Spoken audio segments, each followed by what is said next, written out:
बिस्मिल्लाहिर्रहमानिर्रहीम। अस्सलाम वालेकुम। आप उसामा गाज़ी यूट्यूब चैनल देख रहे हैं। अभी ताज़ा तरीन इत्तलात ये हैं कि कोट लखपत जेल में उलमाए किराम के वफ़द की मुलाकात हुई है साद रिज़वी साहब से, जो अमीर हैं तहरीक लब्बैक पाकिस्तान के। और इस मुलाकात में क्या कहा है उलमाए किराम ने, क्या अपील की है साद रिज़वी साहब से, वो मैं आपको बताऊँगा और कौन कौन इसमें शामिल है। इसी तरह से मुज़ाकरात के हवाले से आपको बताएंगे कि तीसरा दौर हो रहा है मुज़ाकरात का और ये फ़ाइनल राउंड कहा जा रहा है। और फ़ाइनल राउंड में नूरुल हक क़ादरी साहब वफाकी वज़ीर मज़हबी अमूर और वज़ीर दाखिला शेख रशीद शामिल हैं। ये जो फ़ाइनल राउंड है इसमें हुकूमत की तरफ से ये दो लोग हैं और इसमें कहा जा रहा है कि हतमी तौर पर चीज़ें इंशाअल्लाह तय पा जाएंगी। इससे पहले जो हुकूमती वफ़द था उसको गवर्नर पंजाब चौधरी सरवर और वज़ीर क़ानून पंजाब राजा बिशारत देख रहे थे। वो दौर एक तरह से हम कह सकते हैं कामयाब हुए। और अब इसके हवाले से फवाद चौधरी वफाकी वज़ीर इत्तलात व नशरियात ने भी ये बात शेयर की है कि अब शेख रशीद और नूरुल हक क़ादरी जो हैं वो तीसरे दौर में हिस्सा ले रहे हैं। शेख रशीद साहब के घर के बाहर, लाल हवेली के बाहर बड़ा ही शदीद एहतजाज हुआ, बहुत ज़्यादा नारेबाजी हुई। उसकी फुटेज मेरे पास मौजूद है, मैं आपको दिखाना भी चाहता हूँ। वक्त की अगरचे कमी है लेकिन मैं चाहता हूँ जल्दी से आपको मैं थोड़ी सी वो फुटेज दिखा देता हूँ। और मेरी इत्तलात ये हैं, अल्लाह करे कि ये मुज़ाकरात जिस तरह चल रहे हैं और कामयाब हों तो वो लोग वहाँ रुक जाएं, वरना शदीद ख़तरा है कि किसी तरह से यानी ये एहतजाज एक हमले की सूरत भी इख्तियार कर सकता है। तो इस चीज़ का ख़तरा बहरहाल अपनी जगह मौजूद है। अच्छा, शेख रशीद साहब ने भी जिस तरह से हाँ में हाँ मिलाई है तहरीक लब्बैक के, ये एक बड़ी अहम डेवलपमेंट है। और इसी तरह से नूरुल हक क़ादरी साहब ने क्या क्या कहा है असम्बली में वो भी मैं आपको बताऊंगा। ये आप देखिए, ये एहतजाज के मनाजिर हैं, नारे भी लग रहे हैं वहाँ पर, तो देखिए तो बहुत बड़ी तादाद में लोग वहाँ पर ये देखिए मौजूद हैं। देखिए आप, ये एहतजाज हो रहा है, बहुत बड़ी तादाद में लोग हैं, तो नारे भी लगा रहे हैं, बड़े ज़ोरदार नारे वहाँ पर लग रहे हैं। तो अब ये देखिए कि शेख रशीद साहब कौमी असम्बली में आए और उन्होंने भी आकर वहाँ पर तकरीर की और कहा कि हम तहरीक लब्बैक के बिल्कुल पीछे पीछे हैं नामूस रिसालत के मामले में, और कोई हमारा उनसे कोई इख्तलाफ इस हवाले से नहीं है नामूस रिसालत पर। इसी तरह से नूरुल हक क़ादरी साहब ने भी तकरीर की। इमरान खान साहब ने जो कौम से खिताब किया है उसमें उन्होंने भारत का यानी एक तरह से रॉ का जिक्र किया कि वो इस सूरत हाल को किस तरह से एक्सप्लॉइट करने की कोशिश कर रहे हैं पाकिस्तान के ख़िलाफ़, जो जिस तरह से माजी में वो करते रहे हैं। तो इमरान खान साहब ने अपनी तकरीर में क्या क्या कहा वो भी मैं आपको बताऊंगा।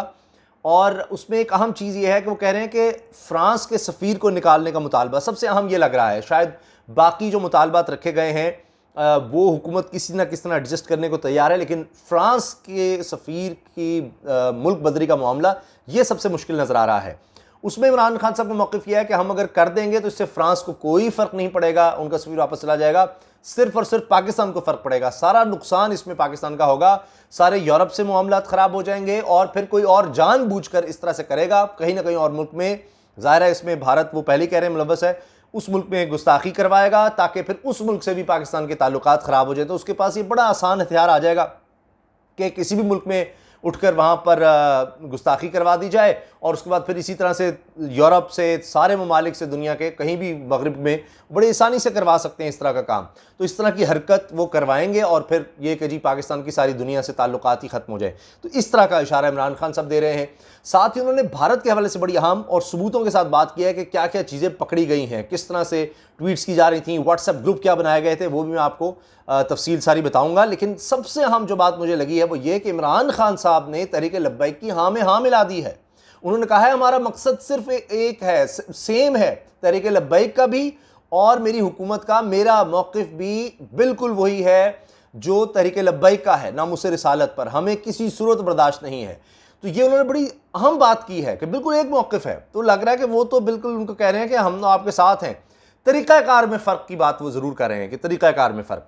तो अब मैं उनके ख़िताब के जो अहम पहलू थे वो आपके सामने रखूँगा। क्या वो कह रहे हैं कि ट्वीट्स कितने लाख पकड़ी गई हैं, किस तरह उनको रीट्वीट किया जा रहा था, क्या क्या किया जा रहा था, व्हाट्सएप ग्रुप कितने थे, क्या ये ख़ुद वज़ीर-ए-आज़म पाकिस्तान ये चीज़ें सामने ला रहे हैं। पहले मैं आपसे अर्ज़ कर देता हूँ कि जो वफ़द है जो क़यादत कर रहे हैं जिस वफ़द की, हामिद रज़ा साहब, वो मिला है कोट लखपत जेल में साद रिजवी साहब से। और अब इसमें उनसे अपील ये की गई है, साहबजादा हामिद रज़ा की क़यादत जो उलमा का वक्त मिला है जेल में TLP के सरबरा साद रिजवी साहब से, तो उसमें अपील की है कि लाहौर का धरना ख़त्म किया जाए। और ये भी कहा गया है उनसे, साद रिजवी साहब से, कि आप एक वीडियो पैगाम जारी कर दें जिसमें मुजाहिरीन से एहतजाज ख़त्म करने की दरख्वास्त की जाए। इससे पहले आपको पता है कि ख़त 2 सामने आ चुके हैं साद रिजवी साहब के, और दूसरे में वो पहले ही अपील कर चुके हैं कि जो उनकी शूरा है वो एहतजाज ख़त्म कर दें और ख़ुद को कानून के हवाले कर दें। तो इसमें जो लोग हैं वो बड़े अहम हैं जो अभी कोट लखपत जेल में साद रिजवी साहब से मिले हैं। मैं आपको कंफर्म रिपोर्ट बता रहा हूँ। इसमें जो लोग शामिल हैं उनमें साहबजादा हामिद रज़ा हैं जो इसकी क़यादत कर रहे हैं। इसके अलावा सरवत एजाज़ कादरी साहब हैं, मियाँ जलील शरकपुरी हैं, मियाँ जलील शरकपुरी साहब ये MPA हैं और इनके इंटरव्यूज़ मैं कर भी चुका हूँ, आप देख सकते हैं। कुछ अर्सा पहले इनके मैंने कुछ मुख्तलिफ इंटरव्यूज़ किए थे, वो आप देख सकते हैं। इसके अलावा साहबजादा अबुल खैर ज़ुबैर और दीगर लोग भी शामिल हैं। तो ये मिले हैं साद रिजवी साहब से और उम्मीद की जा रही है कि ये उनको कुछ चीज़ों में कन्विंस करने में तैयार हो जाएंगे। तो अल्लाह ताला इस हवाले से बेहतरी फरमाए, अल्लाह खैर करें। अच्छा, अब बात करते हैं इमरान खान साहब की तकरीर की। अच्छा, जो बात नूरुल्लाह कादरी साहब ने की, ज़ाहिर अपोजिशन ने बड़ी तनकीद की है कि जी आपने मामले ख़राब किया। राजा परवेज़ अशरफ साहब ने भी बात की, दीगर लोगों ने भी बात की कि जी हुकूमत इसको सही तरह से हैंडल नहीं कर सकी। नूरुल्लाह कादरी साहब ने कहा जी 3-4 महीने से हम मिन्नत समाजत कर रहे थे कि मामला किस तरह से हल हो जाए, किस तरह से हल हो जाए। और फिर उन्होंने मिसालें दी कि जनाजे के लिए भी रास्ता रोकने की इजाज़त नहीं है, तोड़ फोड़ की, तशद्दुद की, इस तरह की इजाज़त नहीं है। तो उन्होंने नूरुल्लाह कादरी साहब ने भी बात कही और उन्होंने कहा कि पॉलिसी बयान तो शेख रशीद दे चुके हैं। शेख रशीद ने बस इतना कहा कि जी हमारा मौक़िफ़ एक है, तहरीक लब्बाइक के साथ हैं, हम उनके पीछे हैं, बाकी चीज़ जो है इमरान खान साहब कहेंगे। उन्होंने भी उन पर डाल दिया। नूरुल्लाह कादरी साहब ने भी फिर बात कर दी इस हवाले से असम्बली में बड़ी तफसील से, और लोगों ने भी इस पर गुफ्तगू की। तो लग रहा है कि करारदाद जो है वो तो आ ही रही है। इसके अलावा एक और अहम चीज़ जो मैं शामिल करना चाहता हूँ, जो आपसे जिस बारे में गुजारिश करना चाहता हूँ, वो है कि इमरान खान साहब का खिताब जो सबसे मेरी नज़र में अहम है, इस सब चीज़ का अहाता करता है, क्योंकि मुख्तलिफ लोग इस चीज़ का जिक्र कर रहे थे। तो उन्होंने ये किया कि कौम से खिताब किया। अब इमरान खान साहब के अल्फाज सुनिए। इमरान खान साहब ने कहा है कि फ़्रांस के सफ़ीर को वापस भेजने से नुकसान फ़्रांस का नहीं पाकिस्तान का होगा, और फ़्रांस के सफ़ीर को वापस भेजने का मतलब यूरोप से ताल्लुकात मुनक़ता करना है। कौम से खिताब करते हुए कहा कि ये जो पिछले हफ्ते हालात हुए, इसकी वजह से मैंने फ़ैसला किया कि मैं आपके सामने आऊँ और ख़िताब करूँ। वज़ीर-ए-आज़म ने कहा कि हमारा मुल्क दुनिया का वाहिद मुल्क है जो इस्लाम के नाम पर बना, और इसका नारा था पाकिस्तान का मतलब क्या, ला इलाहा इल्लल्लाह मुहम्मद रसूलुल्लाह सल्लल्लाहु अलैहि वसल्लम। हमारे लोग दीन पर अमल करें या ना करें, लेकिन नबी अकरम सल्लल्लाहु अलैहि वसल्लम हमारे लोगों के दिलों में बसते हैं। ये बड़ी अहम बात है कि हम दीन पर अमल करें ना करें, लेकिन हुजूर सल्लल्लाहु अलैहि वसल्लम से मोहब्बत जो है वो सब करते हैं, वो लोगों के दिलों में बसते हैं। इसलिए इनकी शान में दुनिया में कहीं भी गुस्ताखी होती है तो हमें तकलीफ़ पहुँचती है। इन्होंने कहा कि मैं दुनिया घूमा हूँ और इस अमल से सिर्फ हमें ही तकलीफ़ नहीं पहुँचती, बल्कि दुनिया में जहाँ कहीं भी मुसलमान बसता है इसे तकलीफ़ होती है। इमरान खान ने कहा कि पिछले हफ्ते जो अफसोसनाक हालात हुए, एक जमात ने ऐसे पेश किया कि जैसे इन्हें नबी करीम सल्लल्लाहु अलैहि वसल्लम से दीगर पाकिस्तानियों से ज़्यादा प्यार है। इन्होंने कहा कि तहरीक लब्बैक पाकिस्तान के लोग जिस मकसद के तहत लोगों को घरों से निकाल रहे हैं, मैं यकीन दिलाता हूं कि वही मेरा और मेरी हुकूमत का मकसद है। मैं दोबारा ये बात दोहराना चाहता हूं कि इमरान खान साहब बिल्कुल तहरीक लब्बैक के मौक़िफ़ की हिमायत कर रहे हैं। उन्होंने कहा है कि तहरीक लब्बैक पाकिस्तान के लोग जिस मकसद के तहत लोगों को घरों से निकाल रहे हैं, मैं यकीन दिलाता हूं कि वही मेरा और मेरी हुकूमत का मकसद है। हम भी इनकी तरह यही चाहते हैं कि दुनिया में कहीं भी हमारे नबी करीम सल्लल्लाहु अलैहि वसल्लम की शान में गुस्ताखी ना हो, सिर्फ हमारा तरीक़ाकार मुख्तलिफ है। अब यहाँ पर ये इख्तलाफ आ रहा है कि तरीक़ाकार मुख्तलिफ है।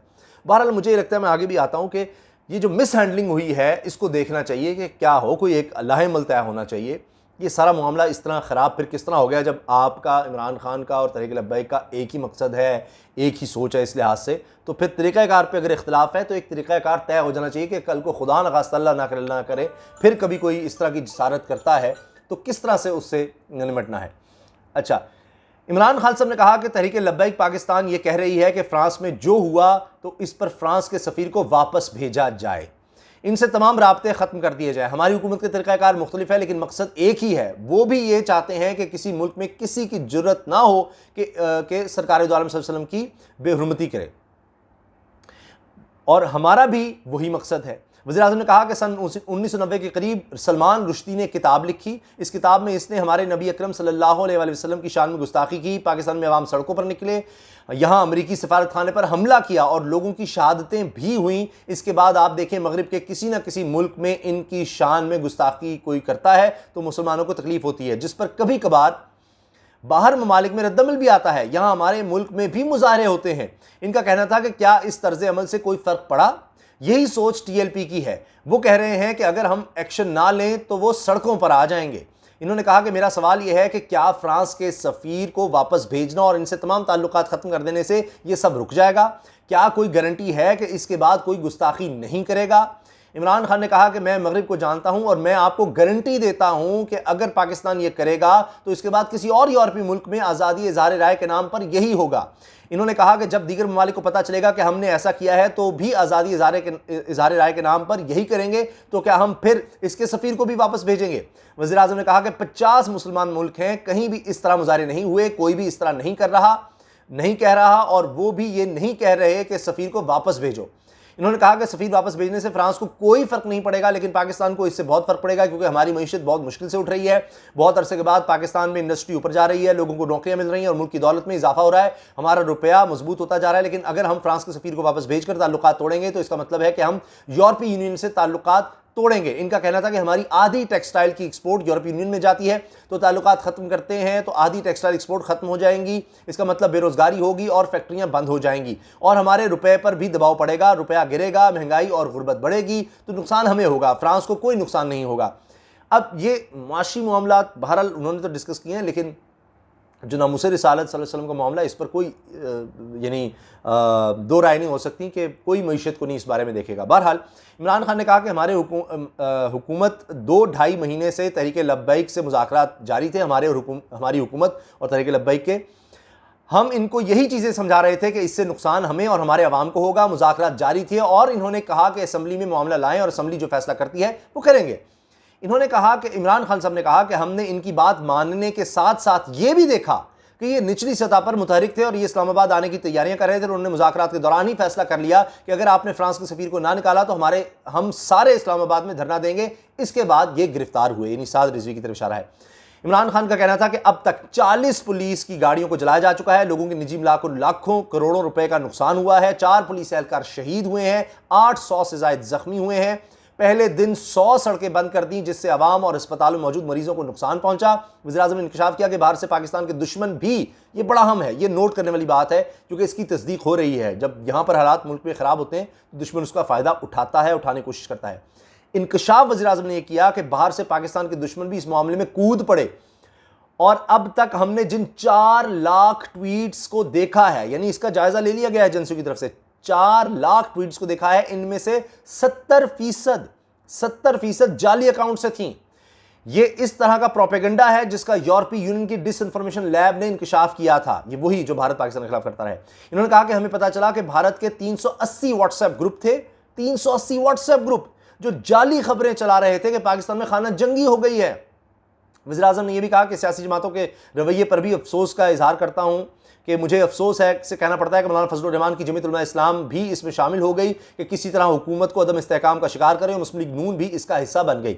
इस मौके पर वज़ीर-ए-आज़म ने गुस्ताखाना खाकों के हवाले से हुकूमत की जानिब से की गई कोशिशों और राह अमल का जिक्र भी किया है और कहा है कि जून 2019 में इस्लामी तावन तंजीम के 14वें समिट में मैंने पहली मरतबा जाकर इस्लामोफोबिया की बात भी की और ये बात कि मगरिब में हमारे नबी करीम सल्लल्लाहु अलैहि वसल्लम की जो बेरुमती की जाती है तो हम सब मुसलमान मुल्कों को मिलकर इकट्ठा इसके हवाले से हिकमत अमली बनानी चाहिए। फिर इन्होंने कहा कि सितंबर 2019 में अक़वाम मुत्तहिदा की जनरल असम्बली में भी यह मसला उठाया और अगले साल 2020 में अक़वाम मुत्तहिदा की जनरल असम्बली में फिर इस्लामोफोबिया की बात करते हुए कहा कि 1.25 अरब लोगों को तकलीफ पहुंचाई जाती है, 1.25 अरब मुसलमानों को तकलीफ पहुंचाई जाती है। वज़ीर-ए-आज़म ने कहा कि अक़वाम मुत्तहिदा की इंसानी हुकूक की बॉडीज़ और कमीशन में मेरी हुकूमत ने मुसलसल इस्लामोफोबिया की बात की, जबकि फेसबुक के मालिक मार्क ज़करबर्ग को खत लिखकर कहा कि फेसबुक को इस्लामोफोबिया के लिए इस्तेमाल नहीं करना चाहिए। फिर वज़ीर-ए-आज़म इमरान खान ने कहा कि जब फ्रांस का मामला हुआ तो मैंने तमाम इस्लामी मालिक के सरबराहान को खत लिखकर कहा कि हमें मुश्तरका तौर पर कार्रवाई करनी चाहिए और हमारी हिकमत यह है कि हम तमाम मुसलमान मुल्क के सरबराहान मिलकर मगरिब के फोरम्स पर इनको ये बताएं कि जब ये आज़ादी इज़हार राय के नाम पर नबी करीम सल्लल्लाहु अलैहि वसल्लम की शान में गुस्ताखी करते हैं तो हमें तकलीफ होती है, क्योंकि इनको इस चीज़ की समझ नहीं होती। इमरान खान ने कहा कि दुनिया में यहूदियों की तादाद बहुत कम है, लेकिन उन्होंने मिलकर दुनिया और मगरिब को बताया कि होलोकॉस्ट पर कहीं भी कोई मनफी बात ना की जाए, और आज होलोकॉस्ट के खिलाफ मगरबी मीडिया में कोई बात नहीं कर सकता, यानी जो यहूदियों का कत्लेआम हुआ था उसके खिलाफ कोई बात नहीं कर सकता कि नहीं हुआ था, ये था, वो था, ये वो बात है। और 4 यूरोपीय मुल्क ऐसे हैं जहां होलोकॉस्ट के खिलाफ मनफी बात करने पर जेल में डाल देते हैं, तो क्या हम इनको यही बावर नहीं करा सकते कि हमें कितनी तकलीफ पहुंचती है? ये हिटलर के दौर में होलोकॉस्ट का जिक्र होता है। इमरान खान ने कहा कि जब 50 मुसलमान मुल्क मिलकर यह कहेंगे कि अगर किसी मुल्क में से इस तरह किया गया तो हम मिलकर तिजारती बायकॉट करेंगे और इनकी चीजें नहीं खरीदेंगे, तो इसका असर होगा और इस तरह हम अपने मकसद पर पहुंच सकते हैं। इमरान खान ने कहा कि अगर हम TLP की तर्ज अमल अपनाएं तो सिर्फ अपने मुल्क को नुकसान पहुंचाएंगे और फ्रांस को कोई फर्क नहीं पड़ेगा। लेकिन हम जो मुहिम चला रहे हैं, या मैं जो मुहिम चला रहा हूं, कि इस तरीके की बदौलत एक दिन इनको समझ आ जाएगी और वो दिन दूर नहीं। आखिर में वज़ीर आज़म ने कहा कि मैं जिम्मेदारी लेता हूं कि मैं इस मुहिम की क़यादत करूंगा और अपनी कौम और मुसलमानों को मायूस नहीं करूंगा। इन्होंने उलमा से ताबुन की अपील करते हुए कहा कि वो हुकूमत की ताईद और मदद करें, क्योंकि इन चीज़ों से मुल्क को नुकसान पहुंच रहा है और पाकिस्तान दुश्मनों को फ़ायदा हुआ है। तो ये चीज़ थी जनाब। अब सबकी दुआ ये है कि मुज़ाकरात कामयाब हों और इस मामले से बेहतर तरीके से निकला जा सके। इजाज़त दीजिए, अल्लाह हाफ़िज़। पाकिस्तान जिंदाबाद।